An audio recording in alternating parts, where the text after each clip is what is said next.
नमस्कार दोस्तों, मैं रानी अनिमा शर्मा अपने चैनल हिंदी वैरानी में आपका स्वागत करती हूँ। आज हम हिंदी के स्रोतों के बारे में पढ़ेंगे। हमारे हिंदी का विकास कैसे किस रूप में हुआ यह हम जानेंगे। हिंदी का विकास सर्वप्रथम संस्कृत में हुआ। संस्कृत से प्राकृत की ओर बढ़ा। प्राकृत से अपभ्रंश और आधुनिक हिंदी तक की क्रमिक यात्रा से हुआ।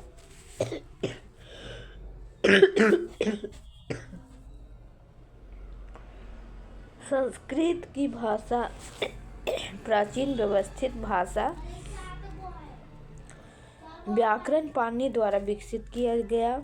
हिंदी सहित अधिकांश भारतीय भाषाएं संस्कृत से विकसित है। प्राकृत भाषा संस्कृत का बोलचाल वाला सरल रूप।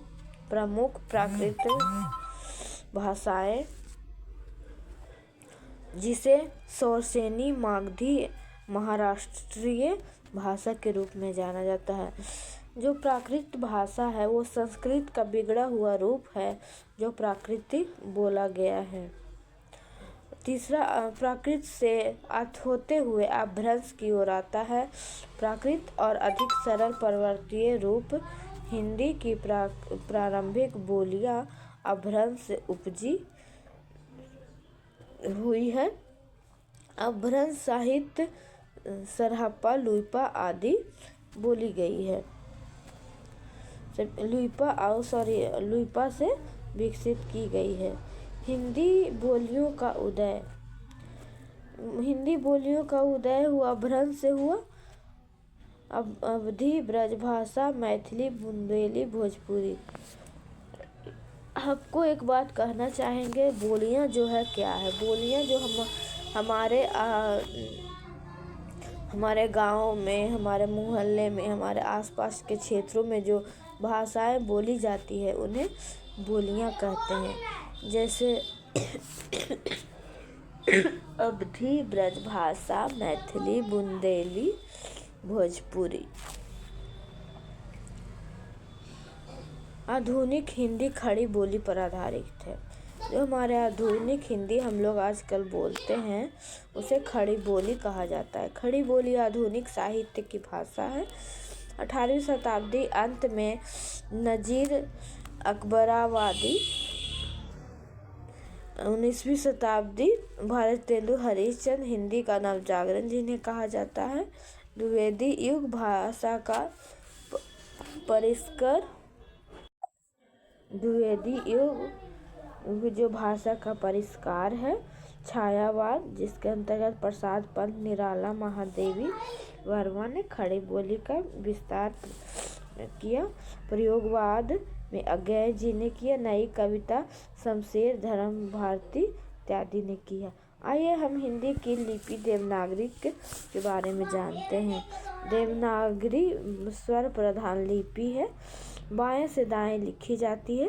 12 खड़ी प्रणाली रेखा इसकी विशेषताएं हैं।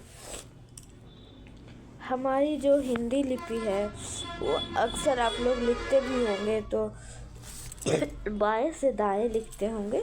और जो फारसी है वो दाएं से बाएं लिखा जाता है। फारसी में उर्दू हो गया।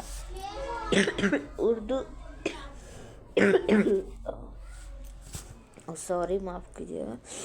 संविधान में हिंदी की बहुत महत्वपूर्ण भूमिका है। आइए संविधान में हिंदी की क्या भूमिका है वो जान लेते हैं। 343 में केंद्र की भाषा बोली गई है।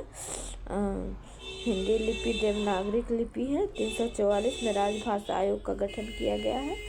45 में राज्यों की भाषा का चुनाव किया गया है। 346-47 में अंतर जातीय संचार व अल्पसंख्यक भाषा का उपयोग किया गया है। 348 न्यायालयों की भाषा अंग्रेजी है। 351 में हिंदी का विकास व प्रसार किया गया है। आधुनिक युग में हिंदी का क्या महत्व है ये जानते हैं। भारत में सबसे अधिक बोले जाने वाली भाषा, विश्व की तीसरी सबसे बड़ी भाषा है। इंटरनेट पर सबसे तेजी से बढ़ती भाषा हिंदी है। शिक्षा पर प्रसारण मीडिया का उपयोग में हिंदी ही किया जाने वाला भाषा है। आइए हम वन लाइनर के द्वारा हम रिवीजन देखते हैं। हिंदी का उद्गम संस्कृत से हुआ है। हिंदी का आधार जो खड़ी बोली है, हिंदी का आधार जो है वो खड़ी बोली है। हिंदी लिपि में मुख्य लक्षण सिरोरेखा है। हिंदी दिवस 14 सितंबर को मनाया जाता है। राजभाषा घोषित हिंदी का प्रारंभिक साहित्य अवधी और ब्रज भाषा में किया गया है। हिंदी का नवजागरण भारतेंदु हरिश्चंद्र द्वारा किया गया। आधुनिक हिंदी के निर्माता महावीर प्रसाद द्विवेदी हैं। आइए हम PYQ में कुछ महत्वपूर्ण क्वेश्चनों करते हैं। जैसे हिंदी का विकास किस भाषा से माना जाता है, तो उस ऊपर मैंने पढ़ा जैसा कि संस्कृत से। आधुनिक हिंदी की आधार क्या है, तो खड़ी बोली है। भारत की राजभाषा किसे घोषित किया गया है, तो हिंदी को किया गया है। हिंदी दिवस कब मनाया जाता है, 14 सितंबर को मनाया जाता है। हिंदी के नवजागरण का जनक किसे कहा गया है, तो भारतेंदु हरिश्चंद्र को कहा गया है। भारत अनुच्छेद 343 किससे संबंधित है, तो केंद्र की राजभाषा हिंदी से संबंधित है। अपभ्रंश के बाद कौन सी बोलियां विकसित हुई है, तो अपभ्रंश के बाद अवधी ब्रज मैथिली की बोलियां विकसित हुई है। इसी के साथ मैं अपना आज का वीडियो समाप्त करती हूँ। जय हिंद, जय भारत।